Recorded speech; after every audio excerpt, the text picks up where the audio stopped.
శ్రీసాయి లీలామృతము మొదటి అధ్యాయము శ్రీ సాయిబాబా జీవితం. మీరెవరు అని అడిగితే, వటవృక్షము, మూలము, మూలానికి మూలం, మాది దత్తనగరము అని చెప్పారు శ్రీ అక్కల్కోట స్వామి. ఆయనే ఇంకొకసారి అఖండ విశ్వమే మేము అన్నారు. శ్రీ సాయిబాబా యొక్క మరొక రూపమే శ్రీ అక్కల్కోట స్వామి. వీరిద్దరి చరిత్రలు దత్తావతారమనే బంగారు నాణానికి బొమ్మ, బొరుసు అనవచ్చు. వీరు ప్రపంచ చరిత్రలో అవతరించిన మహాత్ములందరిలో అగ్రగణ్యులు.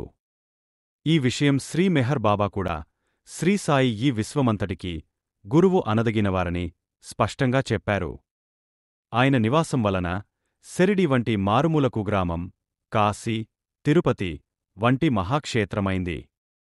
అయితే ఈ క్షేత్రాలు ఒక మతం వారికి మాత్రమే పవిత్రమైతే శిరిడిని మహాక్షేత్రంగా తలచేవారు ఎందరో అన్ని మతాలలోనూ ఉన్నారు. అక్కడ అనుభవమయ్యే శాంతి అనుభవించవలసిందేగాని మాటలలో చెప్పలేనిది. మనకు ఇంటివద్ద ఏమి చేసినా శాంతించని మనస్సు శిరిడిలో కాలు పెట్టగానే ప్రాపంచిక వ్యవహారాలనన్నింటినీ మరచి మహాశాంతిని పొందుతుంది.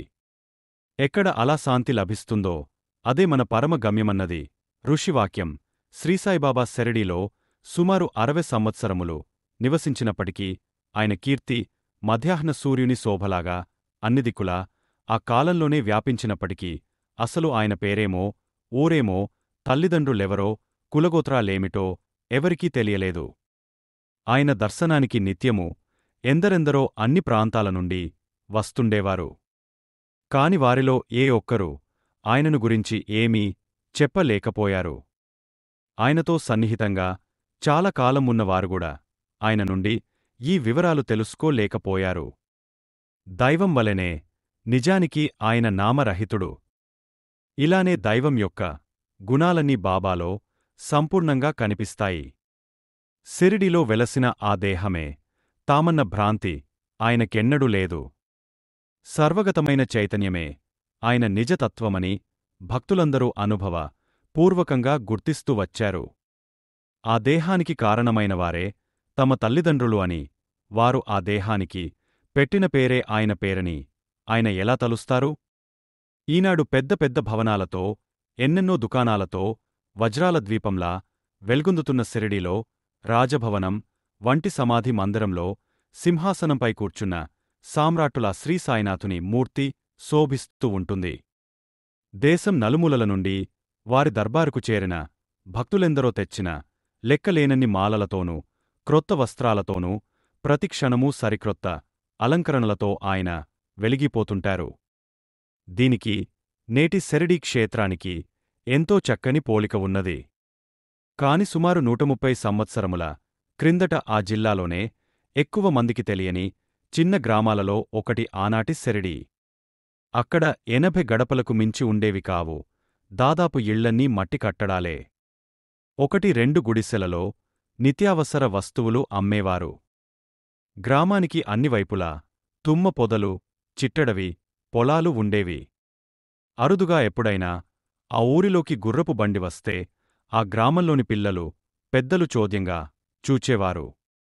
నిజానికి ఆ సమీపంలోని రహతా గ్రామానికి మాలపల్లె శిరిడీ. ఆ గ్రామంలో జరిగే గొప్ప వేడుక వారానికి ఒకసారి జరిగే సంత మాత్రమే. ఎప్పుడైనా కాలినడకన దేశ సంచారము చేసే యాత్రికులు, సాధువులు, ఫకీర్లు ఆ గ్రామంలోని మారుతి ఆలయములోనే లేక తాకియా లోనో బస చేసేవారు. ఆనాటి శిరిడీలో ఈనాటి మన జీవితాలలో లాగానే సరియైన వీధిగాని, వీధి దీపాలుగాని ఉండేవిగావు. గ్రామంలో తలుపులుగూడా లేని మారుతి, శని, గణపతి, మహాదేవుల ఆలయాలు ఉండేవి. ఒకసారి ఒక పిచ్చివాడు ఆ మందిరాలలో జొరబడి ఆ విగ్రహాలను విరగగట్టాడుగూడా. వాటికి ఎలాంటి రక్షణ ఉండేదిగాదు. గ్రామం మధ్యలో ఒక విఠలుడి ఆలయము, గ్రామ ప్రవేశంలో గ్రామదేవత ఖండోబా ఆలయము ఉన్నాయి. శ్రీసాయి 1854 సంవత్సర ప్రాంతంలో ఒకరోజు ఆ గ్రామానికి ఉత్తరాన ఉన్న ఒక వేప చెట్టు క్రింద కూర్చుని కనిపించారు. నాడు ఆయనను చూచిన వృద్ధురాలు అయిన నానా చోప్దార్ తల్లి ఇలా చెప్పింది: ఈ బాలుడు మొదట వేపచెట్టు క్రింద ఆసనం వేసుకుని కూర్చుని కనిపించాడు.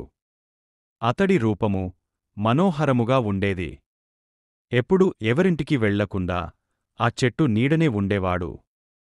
పగలెవ్వరితోనూ కలిసేవాడుగాదు. రాత్రి సమయాలలో గూడా అతడు భయమెరుగడు. చూడడానికి చిన్నవాడే అయినా అతడి చర్యలు అతడు మహా జ్ఞాని అని సూచించేవి. అంత చిన్న వయస్సులో చలికి వేడికి చలించక తపస్సు చేసే అతడిని చూచి అందరూ ఆశ్చర్యపోయారు. అతడు వైరాగ్యమూర్తి. అతని స్థితి ఎవరికీ అంతుపట్టనిది. ఈ కుర్రవాడు అకస్మాత్తుగా ఎక్కడి నుండి వచ్చాడా అని అందరూ అనుకునేవారు. ఒకసారి గ్రామదేవత ఖండోబా ఒకరికి పూనితే గ్రామస్థులందరూ ఇతనిని కన్న పుణ్యాత్ములెవ్వరు? ఇతడు ఎక్కడి నుండి వచ్చాడు అని అడిగారు. ఆ గణం వారి చేత ఒక గడ్డపార తెప్పించి ఆ చెట్టు క్రింద ఒకచోట త్రవ్వించాడు. అక్కడ ఒక బండ, దాని క్రింద కొన్ని ఇటుకలు కన్పించాయి. ఆ బండను తొలగిస్తే దాని అడుగున భూగర్భములోనికి దారి కన్పించింది.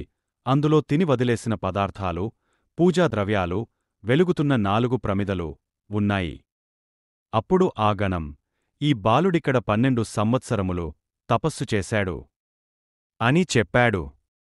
అప్పటినుండి ప్రజలు అనేక ప్రశ్నలతో ఆ బాలుణ్ణి విసిగించసాగారు. అతడు అది గురుస్థానమని, ఆ బండను తిరిగి మూసివేయాలని చెప్పి అలానే చేయించాడు. తర్వాతగూడా ఒకసారి ఆ వేపచెట్టు దగ్గరున్న భవనానికి మరమ్మత్తులు చేస్తుంటే దాని క్రింద ఆ భూగృహము, సమాధి కన్పించాయి.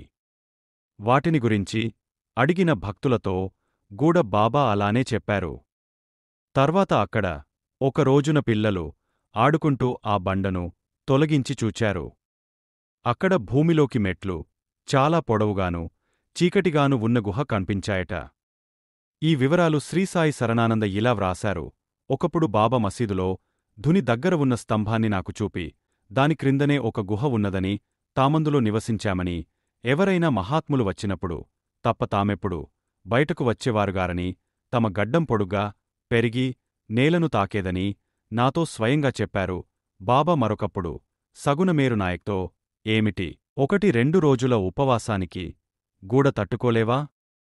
నేను 12 సంవత్సరములు కేవలం వేపాకు తిని జీవించాను అన్న మాటలు ఈ వృత్తాంతాన్నే బలపరుస్తాయి.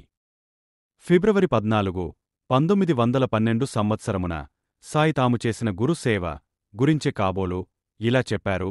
తామెన్నో కష్టాల కోర్చామని, నెలల తరబడి ఆహారం లేకుండా ఉన్నామని, వేప మొదలైన ఆకులు మాత్రమే తిన్నామని చెప్పారు. భగవంతుని కృప వలన ఆయన శరీరం శుష్కించి ఎముకలుగూడ నిలువజాలని స్థితిలో ఉన్నప్పటికీ తమకు ప్రాణం పోలేదన్నారు. ఈ బాలునికి 16 సంవత్సరంల లోపలే అంత గడ్డమెలా పెరిగింది? అసలు ఆయన వయస్సెంత? ఒకప్పుడు ధూళియా కోర్టులో ఒక దొంగ తన వద్ద పట్టుబడిన వస్తువులను తను దొంగిలించలేదని తనకు సాయిబాబా ఇచ్చారని చెప్పాడు. అంతట కోర్టువారు సాయిబాబాను కోర్టుకు హాజరుగమ్మని సమన్లు జారీ చేశారు. బాబా ఎందరికో పూజ్యులవడం వలన భక్తులు పెట్టుకున్న అర్జీననుసరించి ఆయన వద్దకే కోర్టు ప్రతినిధి వచ్చి విచారణ జరిపాడు. దానిలోని ముఖ్యాంశాలివి: న్యాయవాది ప్రశ్న: మీ పేరేమి? బాబా ఉత్తరం: వీరంతా నన్ను సాయిబాబా అంటారు. న్యాయవాది ప్రశ్న: మీ తండ్రి పేరు? బాబా ఉత్తరం: అదీ సాయిబాబాయే. న్యాయవాది ప్రశ్న: మీ గురువు పేరు? బాబా ఉత్తరం: వెంకుసా. న్యాయవాది ప్రశ్న: మతం? బాబా ఉత్తరం: కబీరు. న్యాయవాది ప్రశ్న: కులం? బాబా ఉత్తరం: దైవం. న్యాయవాది ప్రశ్న: మీ వయస్సు? బాబా ఉత్తరం: లక్షల సంవత్సరాలు. న్యాయవాది: సరిగ్గా చెప్పండి. బాబా ఉత్తరం: నేనెన్నడూ అబద్ధం చెప్పను. అంటే సాయి నామ, రూప, కుల, మత, వయోభేదాలకు అతీతులు, సర్వవ్యాపియైన ఆత్మేనని స్పష్టమవుతుంది. ఆయన వయస్సు అపారమని తెల్పే ఆధారాలెన్నో ఉన్నాయి. అక్కల్కోటలో దత్తావతారంగా ప్రసిద్ధికెక్కిన శ్రీస్వామి సమర్థ నిర్యాణం చెందబోతూ కన్నీరు కారుస్తున్న భక్తునితో, సిరిడీలో నా అవతారమూర్తి నీకు లభిస్తారు. ఆయనను సేవించు. నీకే కొరత ఉండదు అని చెప్పారు. సాయిబాబాగూడా ఎందరో భక్తులకు అందుకు తగిన అనుభవమిచ్చారని మీరు చదువబోతారు. అంటే అక్కల్కోట స్వామియే సాయి అన్నమాట. ఈ ఇద్దరూ సమకాలికులవడం ఒక అంతుబట్టని దైవలీల. అంటే ఆ స్వామి వయస్సు పుట్టుపూర్వోత్తరాలే సాయి యొక్క వృత్తాంతమన్నమాట. ఆ స్వామి వయస్సు 100 ఏండ్లు. ఆయన రెండవ దత్తావతారమైన శ్రీ నరసింహ సరస్వతియే. అంటే వారికి పూర్వావతారమైన శ్రీపాద శ్రీవల్లభులే. అంటే స్వయంగా సనాతనుడైన దత్తస్వామియే అన్నమాట. ఆయనెందరికో అటువంటి దివ్య దర్శనాలు ఇచ్చారు. అంతేగాదు, ప్రొఫెసరు బాలకృష్ణ ఉపాసని శాస్త్రి ఒకప్పుడు ఋషికేశ్ తపోవనము వెళ్ళినప్పుడు అక్కడ అపారమైన వయస్సుగల ఒక సాధువును దర్శించాడు. తర్వాత చాలా కాలానికి అతడు సాయిని దర్శించినప్పుడు ఆ తపోవన సాధువు తామేనని ఆయన నిరూపించారు. అంటే సాయి వయస్సుగూడా అపారమే గదా. అలానే రాజ్యం కోల్పోయి తిరుగుతున్న హుమాయునకు తమ ఆశీస్సుల వల్లనే అక్బర్ చక్రవర్తి పుట్టాడని, ఆ ముందటి జన్మలో తపస్సు చేసిన ముకుంద బ్రహ్మచారే అలా జన్మించాడని సాయి ఒక భక్తునితో చెప్పారు. తాము గతంలో కబీరునన్నారు. రామాయణ, భాగవత కాలంలో గూడ తామున్నామని ఆయన చెప్పారు. ఈయన జన్మించిన మాట నిజమే అయితే నాటికే ఆయన పూర్ణుడైన జ్ఞాని అని ఆయనే ఒకసారి ఇలా సూచించారు. నేను పుట్టినప్పుడు తనకు కొడుకు పుట్టాడని మా అమ్మ ఎంతగానో పొంగిపోవడం చూచి నేను ఆశ్చర్యపోయాను. ఆమె నన్ను కన్నదెప్పుడు? అసలు నాకు జననమున్నదా? నేను అంతకు ముందులేనా? ఇంత మాత్రానికే ఈమె పొంగిపోతున్నదేమిటి? అనుకొన్నాను. ఈ వింత బాలుడు కొంతకాలానికి అకస్మాత్తుగా ఎక్కడికో వెళ్ళిపోయి సుమారొక సంవత్సరం తర్వాత షిరిడీ చేరి అక్కడే ఉండిపోయారు.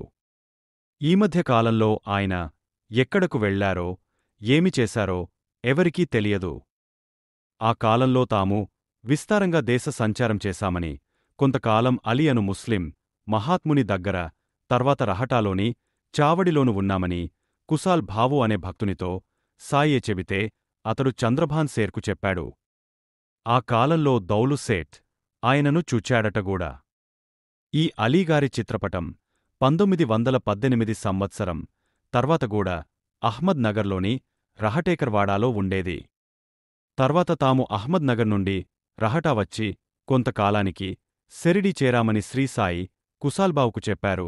మరొకప్పుడు శ్రీమతి కాశీబాయి కణీత్కర్ అనే భక్తురాలితో శ్రీ సఖారాం మహారాజ్ అనగా అంగోన్ కవాడ్ అనే గొప్ప సాధువుతో కలసి కొంతకాలమున్నామని, ఆయన తమ గురు బంధువని, అక్కడ ఆయనతో కలసి ఒక మామిడి మొక్క నాటామని బాబా చెప్పారు. జోగ్ అనే భక్తుడు ఈ ఇద్దరినీ దర్శిస్తుండేవాడు. ఒకసారి జోగ్ అంగోన్క్వడ్లోని ఆ మామిడి చెట్టుకాయ కోసి షిరిడీకి తీసుకువెళ్లాడు. కాని అది పచ్చిదని దారిలో 2 మామిడి పండ్లు కొని అతడు బాబాకు సమర్పించాడు. బాబా ఆ పండ్లను స్వీకరించక ఆ మొదటి కాయనే కోరి తీసుకున్నారు. దానిని చూడగానే ఆనంద భాష్పాలతో ఆయన కళ్ళు నిండాయి. దానిని అటూ ఇటూ త్రిప్పిచూచి ఇది ఇంకా పండలేదు అన్నారు. ఓనన్నాడు జోగ్. సాయి మరికొద్దిసేపు దానిని తదేకంగా చూచి దానిని కోయించి భక్తులందరికీ పెట్టించారు. అదెంతో మధురంగా ఉండడం చూచి అందరూ ఆశ్చర్యపోయారు. రెండవసారి షిరిడీ చేరే నాటికేవారు పరిపూర్ణులని తెలిపే సంఘటన ఒకటి సాయికి ప్రత్యక్ష భక్తుడైన దామోదర్ రాస్నేగారి కుమారుడు నానాసాహెబ్ రాస్నే నాకు చెప్పారు. ఈయన శ్రీగాడ్డి మహారాజ్ అనే మహాత్మునికి తన ఇంట ఆతిథ్యమిచ్చి వారి గురుసేవ గురించి అడిగితే ఆయనిలా చెప్పారట. మేము సామాన్యంగా ఆ వృత్తాంతము ఎవ్వరికీ చెప్పము. మా తల్లిదండ్రులు చాకలివారు. సేవ్గావ్ పతర్ది అనే ఊళ్ళో ఒక బట్టల దుకాణంలో పనిచేసేవాణ్ణి. ఒకరోజు దివ్యవర్చస్సుగల ఫకీరొకరు ఆ గ్రామానికి వచ్చారు. ఆయన సేలు మాన్వతో నుండి వచ్చారట. ఆయన ముస్లిమన్న భావంతో ఎవరూ భిక్ష వేయలేదు. మా దుకాణంలోగూడా యజమాని లేడు పొమ్మన్నారు. నాకు ఆయనను చూస్తూనే భిక్ష వేయాలనిపించి పరుగున పోయి రొట్టెలు కూర తెచ్చేసరికి ఆయన వెళ్ళిపోయారు. నేను ఆయనను వెతుకుతూ పోయేసరికి ఆయన ఒక ఏకాంత స్థలములో కూర్చొని చేనులోని జొన్న కంకులు కోసుకుని తింటున్నారు. నన్ను చూచి కోపంతో నీవిక్కడికి ఎందుకొచ్చావ్ అని గర్జించారు. మీకెవరూ భిక్ష వేయలేదని గమనించి ఇంటినుంచి భిక్ష తెచ్చాను అన్నాను. ఓహో, నేనేమి కోరితే అదిస్తావా ఏం అని ఎత్తిపడుపుగా అన్నారు. నా దగ్గర లేని డబ్బు తప్ప మీరేమి కోరినా ఇస్తాను అన్నాను. అయితే నీ ప్రాణమివ్వు అన్నారు పంతంగా. అది నేనివ్వగలిగింది కాదు, మీరే తీసుకోండి. నాకీ జీవితమంటే విరక్తి పుట్టింది అన్నాను. ఆ ఫకీరు నవ్వి నా తలపై చేయి పెట్టి ఆశీర్వదించారు. వెంటనే నా హృదయంలో చెప్పలేని మార్పు వచ్చింది. వారి సన్నిధి తప్ప మరేమీ కావాలనిపించలేదు. వారికి భిక్ష ఇచ్చాక ఇంటికి వెళ్ళి నాకొక గొప్ప గురువు దొరికారని, నేనిక సంసారంలో జీవించలేనని చెప్పి వేగంగా ఆ ఫకీరు వద్దకు చేరుకున్నాను. ఆయన నన్ను చూస్తూనే ఉగ్రులై, దుష్టుడా, నీకిచ్చింది చాలక ఇంకా పీడించుకు తినాలని వచ్చావే అని గద్దించి ఆ ప్రక్కనున్న శ్మశానంలోకి వెళ్లారు. నేను మిమ్మల్ని విడిచి బ్రతుకలేను అంటూ వారిననుసరించాను. అక్కడొక సమాధి ప్రక్కన గుంట త్రవ్వి అందులో 2 కుండలు నీరు పోయమన్నారు. నేను అలానే చేశాను. ఆయన ఆ నీరు 3 దోసిళ్లు త్రాగి నన్ను త్రాగమన్నారు.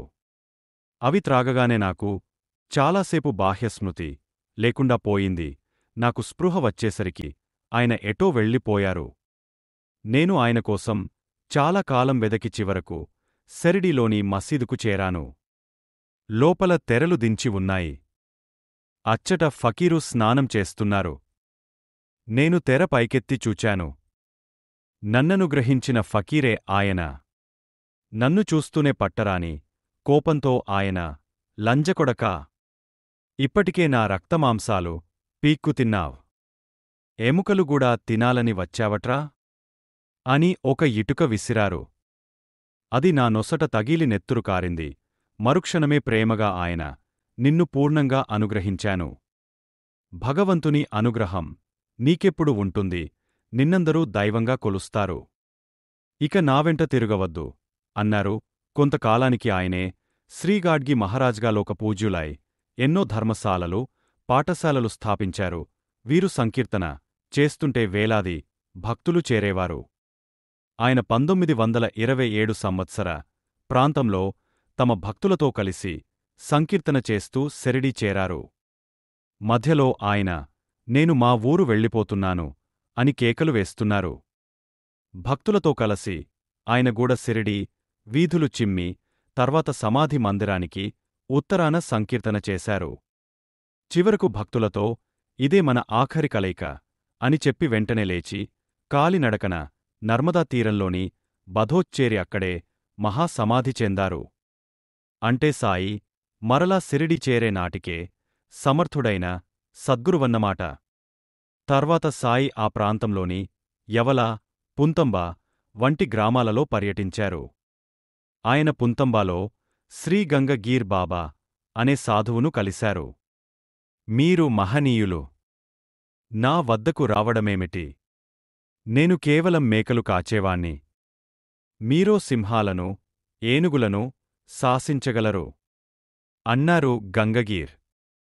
సాయి నవ్వి వెళ్ళిపోయారని పుంతంబాకు చెందిన ఒక వృద్ధుడు చెప్పాడు. శ్రీసాయి చరిత్రలోని మొదటి ఘట్టం వేపచెట్టు క్రింద ప్రారంభమై అక్కడే ముగిసింది. తర్వాత ఆయన పర్యటనల గురించి నేపథ్యంగా మాత్రమే తెలిసింది. ఈ దివ్య నాటకంలో ఇది నాంది, ప్రస్తావన. అసలు నాటకం మరల వేరొక చోట ప్రారంభమవుతుంది.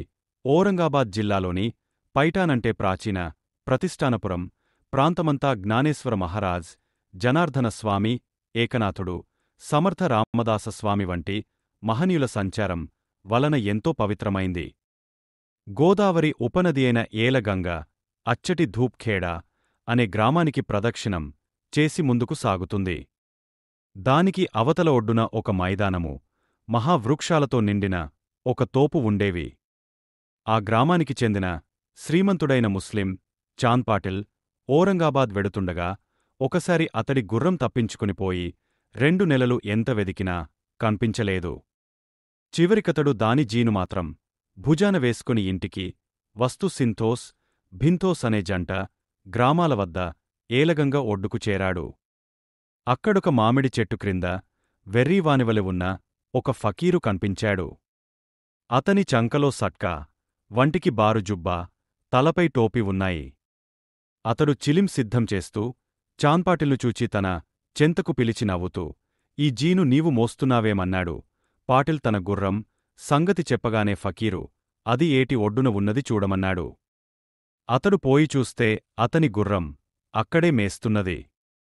అంతటితో ఆ ఫకీరు సామాన్యుడు కాడనుకొని గుర్రాన్ని తీసుకుని ఆయన వద్దకు వచ్చాడు. అంతలో ఫకీరు పొగాకు నలిపి చిలింగొట్టం సిద్ధం చేశాడు. అప్పుడు తన వద్దనున్న చిమ్టా తో నేలపై గుచ్చాడు. అక్కడ నుండి బుడబుడమని నీరూరింది. ఆ ఫకీరు ఒక గుడ్డ తడిపి పిండి ఆ మట్టిగొట్టం చివర చుట్టాడు. తిరిగి సటకాతో అతడు నేలపై కొట్టగానే ఒక నిప్పు కణిక బయటకొచ్చింది.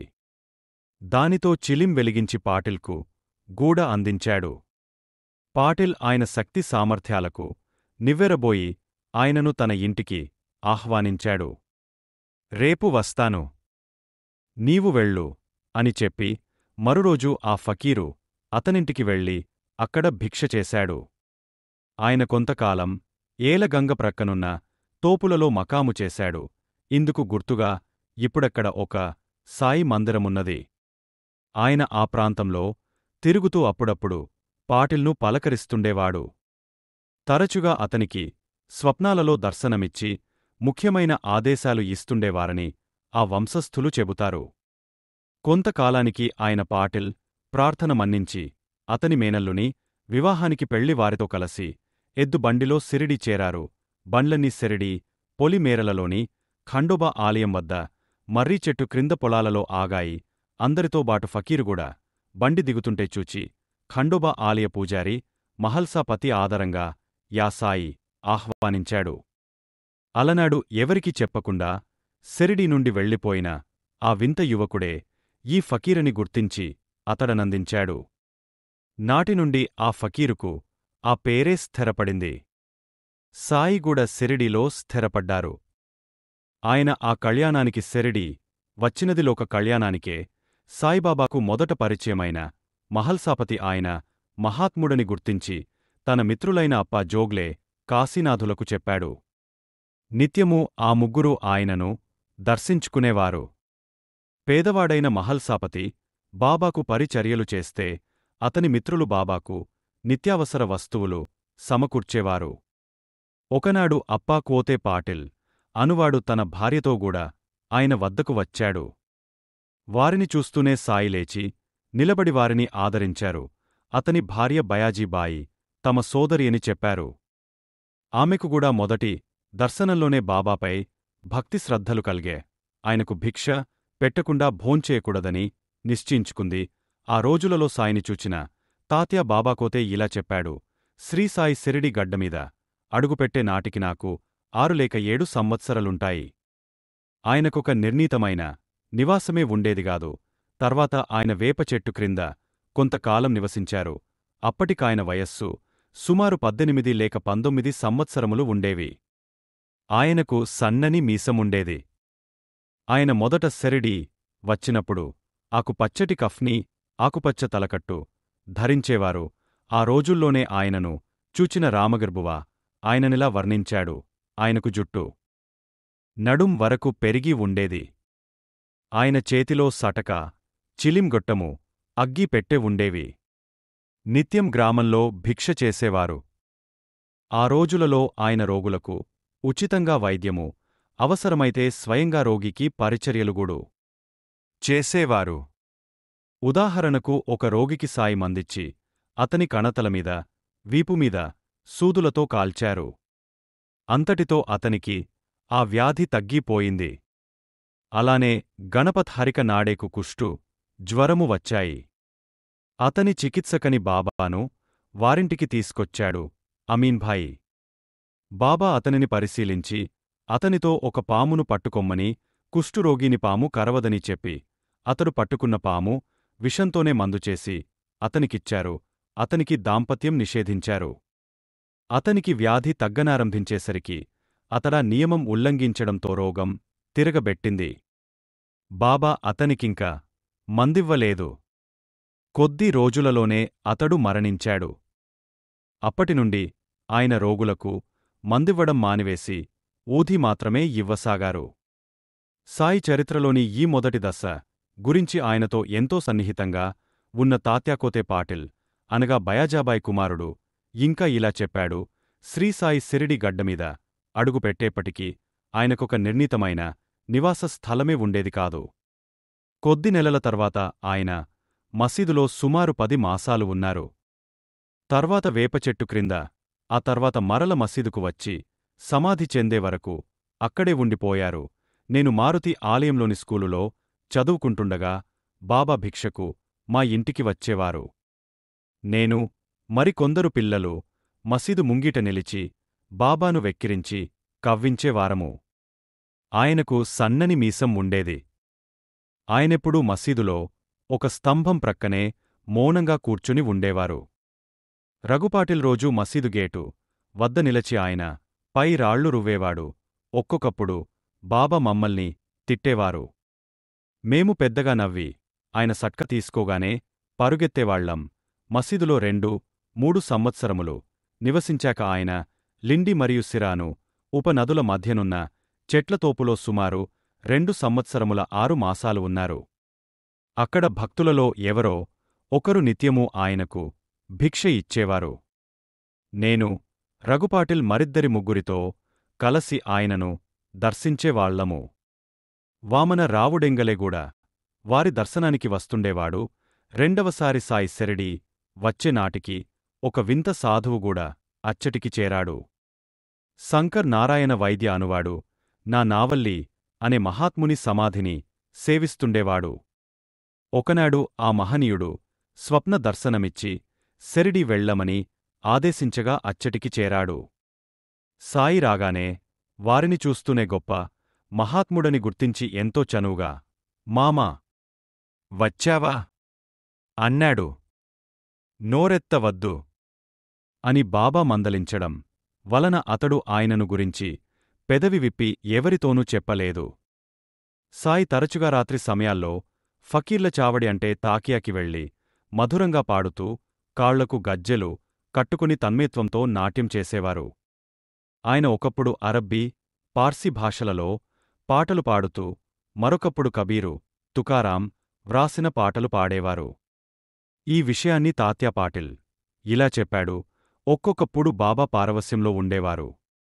అప్పుడు చేతిలో తంబుర ధరించి ఒళ్ళు మరచి నృత్యం చేసేవారు. ఎంతో క్రమబద్ధమైన కదలికలు, కరనేత్ర, హస్తముల భంగీమలు ప్రేక్షకులను మంత్రముగ్ధులను చేసేవి. పిల్లన గ్రోవి వాయిస్తున్న భంగీమలో నిల్చినప్పుడు సాక్షాత్తు బృందావన కృష్ణుని చూస్తున్నట్లే ఉండేది. ప్రేక్షకులకుగూడా పారవస్యం కలిగి ఏదో అలౌకికమైన దృశ్యం చూస్తున్నట్లనిపించేది. ఇలా 1890వ సంవత్సరం వరకు చేశారు. తర్వాతగూడా ఆయనకు ఈ కళల పట్ల ఆసక్తి ఉండేదిగాని వాటిని భక్తి ప్రపత్తుల కోసం మాత్రమే వినియోగించుకుంటే మనిషికి అధోగతి తప్పదనేవారు. బాబా పత్రి గ్రామంలో జన్మించి బాల్యంలో ఒక ఫకీరుకు అప్పగించబడ్డారని, కొంతకాలానికి సేలు గ్రామంలోని వెంకుస అనే హిందూ గురువుకు అప్పగించబడ్డారని, వారి సేవలో సర్వశక్తులు పొంది శిరిడీ చేరారన్న కథకు ఆధారమెక్కడా కనిపించదు. బాబా ఒకప్పుడు సేలు నుండి వచ్చామని, తమ గురువు పేరు వెంకుస అని కొన్నిసార్లు చెప్పిన దానిని బట్టి తాను ఈ కథ అల్లానని, అంతకు మించి వేరు ఆధారాలేవీ లేవని మొదట ఈ కథను చెప్పిన దాసగను తన అనుభవాలలో చెప్పాడు. కాని బాబా ఒక్కొక్కప్పుడు తమ గురువు రోషనని, ఆయనను శిరిడీలో సేవించానని, వారి సమాధి అచ్చటి వేపచెట్టు క్రింద ఉన్నదని, తాము అనాదిగా శిరిడీలోనే ఉంటున్నామని చెప్పిన దానితోగాని ఆయన శ్రీ అక్కల్కోట స్వామి యొక్క మరొక రూపమన్న దానికిగాని సరిపోదు. తాము అహ్మద్ నగర్, రహటాల నుండి వచ్చామని, నేనిక్కడకు ఔరంగాబాదు నుండి వచ్చాను. మా మామ నన్నిక్కడకు తీసుకొచ్చాడు. నా తల్లిదండ్రులను విడచి గంగాతీరానికి వచ్చే నాటికి నాకు 8 సంవత్సరములు అచ్చటినుండి సెరడి వచ్చాను అని వేరు సందర్భాలలో చెప్పిన వాటితో ఈ కథ పొసగదు. ఆయన 12 సంవత్సరములు సెరడీలో వేపచెట్టు క్రిందభూగృహంలో తపస్సు చేశారన్న నిశ్చయమైన వృత్తాంతంతో ఈ కథ అసలే పొసగదు. 16 సంవత్సరముల యువకుడుగా ప్రకటమైన ఆయన అందులో ప్రవేశించే నాటికి 4 సంవత్సరములు మించి వయస్సు ఉండడానికి అవకాశం లేదు. సేలులో గోపాల్రావ్ దేశ ముఖురఫ్ వెంకుస వృత్తాంతమే నిజమైతే సెరడీలో ప్రకటమయ్యే నాటికి బాబాకు సుమారు 60 లేక 70 సంవత్సరములు వయస్సుండాలి. తాము శుద్ధుడైన బ్రాహ్మణుడను అన్నప్పుడు ఆయన బ్రహ్మజ్ఞాని అని మాత్రమే వారి భావం. అంతకంటే తరచుగా ఆయన తాము పేద ఫకీరు మని చెప్పేవారు. దానికి అర్థమదే. జయదేవ జయదేవ దత్తావధూత మోమిని వంశీజన్ముని అనే ఆరతి పాటలు కీర్తించినట్లు ఆయన హిందువులకు హిందువు, ముస్లిములకు ముస్లిము అంటే హిందూ, ముస్లిం అనే భేదాలకు అతీతుడు. సాయి తమ గురుసేవ గురించి ఒకప్పుడిలా చెప్పారు. నా గురువును ఇక్కడే చావడిలో చూచాను, ప్రశాంతము, గంభీరము అయినా ఆయన ముఖంలోని నిత్య సంతుష్టి నన్ను ముగ్ధుణ్ణి చేసింది. నా చూపు ఆయన ముఖంమీద నిలిచిపోయేది. క్షణమాత్రం ఎడబాటునుగూడా సహించలేకపోయేవాణ్ణి. వారి సన్నిధిలో నాకు ఆకలి దప్పులుగుడా తెలిసేవిగావు. ఆయనను 12 సంవత్సరములకు పైగా నిండు హృదయంతో సేవించాను. ధ్యానస్థులైన ఆయన తమకు దేహమున్న సంగతే మరచి కూర్చున్న చోటునుండి ఏ అవసరం కోసమూ లేచేవారుగాదు. నేను ఆయన చేత ఆహారం తినిపించి గుడ్డలు మార్చి ఆ ప్రదేశం శుభ్రం చేసేవాణ్ణి. ఆయన నుండి ఏదైనా మంత్రం ఉపదేశంగా పొంది జపించాలని తలచాను. కాని ఆయన నా చెవిలో ఏ మంత్రమూ ఉపదేశించలేదు. ఆయన నన్ను 2 పైసలు దక్షిణ కోరారు. తాము కోరినది ప్రభుత్వం వారు ముద్రించిన లోహపు కాసులుగావని 1 పైసనిష్ట 2వ పైస సబురియ్యని ఆయన వివరించారు. వెంటనే అవి సమర్పించాను. నా సేవకు సంతోషించి నీవెక్కడున్నా సరే ఇక్కడగాని సప్త సముద్రాలకు అవతలగాని నీ వెంట ఉండి కాపాడుతాను అని ఆశీర్వదించారు. ఈ నాటిన ప్రతిభకంతటికీ కర్తలువారే. ఇదంతా వారి ఆశీస్సుల ఫలితమే. బాబా స్వయంగా సాయి శరణానందతో తమ గురువు పేరు రోషన్ అని చెప్పారు. ఆయన చెప్పిన దానిని బట్టి రోషన్ పరమపదించాక వారిని బాబా ఏ వేపచెట్టు క్రింద సమాధి చేసినట్లు తోస్తుందని సాయి శరణానంద వ్రాశారు. సాయి ఆ గురువు పేరు హరివినాయక్ సాటెతోగూడ చెప్పారటగాని అది తనకు గుర్తులేదని ఆ పేరు షా అనో లేక సా అనో అంతమవుతుందని అతడు వ్రాశాడు. మరొకప్పుడు బాబా తమ గురుసేవ వృత్తాంతమే మరోలా చెప్పారు. ఒకప్పుడు నలుగురం కలసి పవిత్ర గ్రంథాలు చదివి చర్చించుకున్నాము. మొదటివాడు ఎవరిని వారే ఉద్ధరించుకోవాలి, కాని ఇతరులపై ఆధారపడ కూడదు అన్నాడు. రెండవాడు సర్వసాక్షి అయిన ఆత్మయే సత్యం. దానిని గుర్తిస్తూ మనస్సును నిగ్రహించిన వాడే ధన్యుడు అన్నాడు. మూడవవాడు ఈ ప్రపంచం అనిత్యం, నిరాకారమైనదే సత్యం. దీనిని వివేకంతో గుర్తిస్తూ ఉండటమే ముక్తికి మార్గం అన్నాడు. నేను కేవలం గ్రంథ పాండిత్యం వ్యర్థమని స్వధర్మం ఆచరిస్తూ గురువే సర్వవ్యాపియైన దైవమన్న విశ్వాసంతో తను మన ధన ప్రాణాలను గురువుకు అర్పించాలి అన్నాను. ఇలా చర్చించుకుంటూ మేమొక అడవిలోకి ప్రవేశించాము. దారిలో ఒక కూలివాడు కన్పించి మేమెక్కడికి పోతున్నామని అడిగితే మేము చెప్పలేదు. మేము దారి తప్పే ప్రమాదమున్నదని మార్గదర్శిని తీసుకొని పోవడము మంచిదని చెప్పి మీ లక్ష్యమేమో నాకు చెప్పనవసరము లేదు. కాని కొంతసేపు విశ్రాంతిగా కూర్చుని రొట్టె నీరు తీసుకొని వెళ్ళవచ్చుగదా అన్నాడతడు. మేము ఆయన సలహాను నిరాకరించి వెళ్ళి దారి తప్పాము. చివరకు కేవలం పూర్వపుణ్యం వల్ల మాత్రమే మేము బయలుదేరిన చోటికి చేరాము. మాకు మళ్ళీ ఆ కూలివాడు ఎదురై మీ తెలివిపై ఆధారపడటం వలన దారి తప్పారు. అన్నింటిలోనూ మార్గదర్శి ఎప్పుడూ అవసరమే. భగవంతుడి కృపలేక ఎవరు దారిలో మావంటి వారిని కలవలేరు. అన్నం తిని పొమ్మన్న ఆహ్వానాన్ని శుభశకునంగా అంగీకరించాలి గాని నిరాకరించకూడదు. ఆకలి కడుపుతో ఏ అన్వేషణా సాగించలేరు. ఓరిమి, శాంతి కలిగి ఉండాలి అన్నాడు.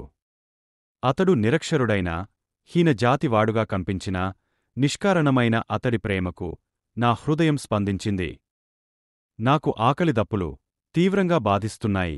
అసమాన ప్రేమతో అతడిచ్చిన అన్న పానీయాలు తీసుకోవడమే జ్ఞానానికి సరియైన నాందిని నాకు తోచి వాటిని సవినయంగా స్వీకరించాను.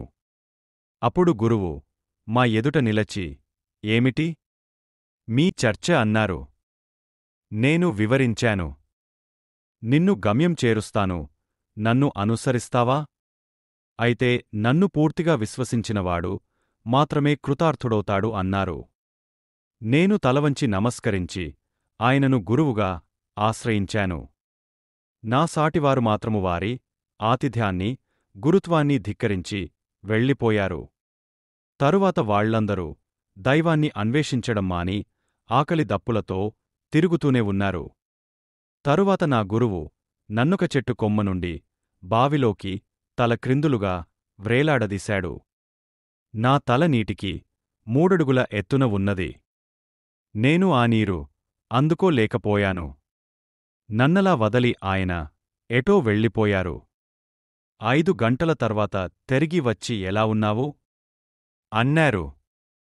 నేను పరమానందంలో తేలిపోతున్నాను అన్నాను.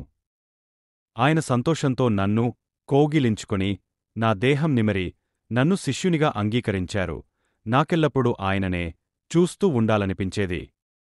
నా తల్లిదండ్రులను, కోర్కెలను మరిచి ఇక ఇంటికి వెళ్ళాలన్న తలంపే రాలేదు.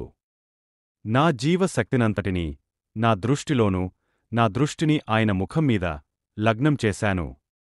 ఆయనే నా ధ్యానమూర్తి అని చెప్పారు.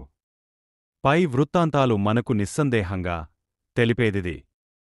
సాయి జన్మతః పూర్ణులైన లోకానికి ఆదర్శంగా ఒక సద్గురువును సేవించారు. ఆయన నిద్రించేటప్పుడు ఒక ఇటుకను తమ తల క్రింద, కూర్చున్నప్పుడు చేతి క్రింద ఉంచుకొనేవారు.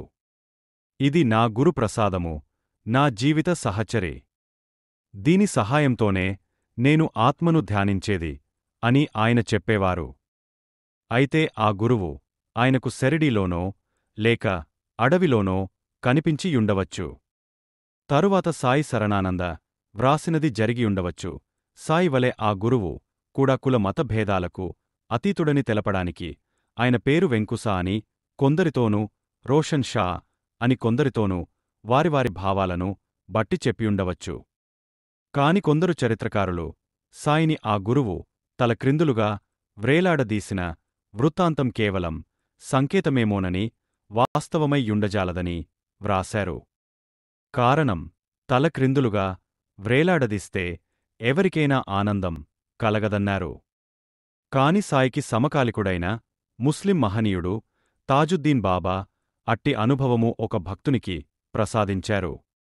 వెనుక బాబా ఫరీద్ గంజ్ షక్కర్, ఇటీవల శ్రీ అవధూత వెంకయ్యస్వామి వంటి మహనీయులెందరో ఇటువంటి సాధన చేశారని చరిత్రలు తెలుపుతున్నాయి.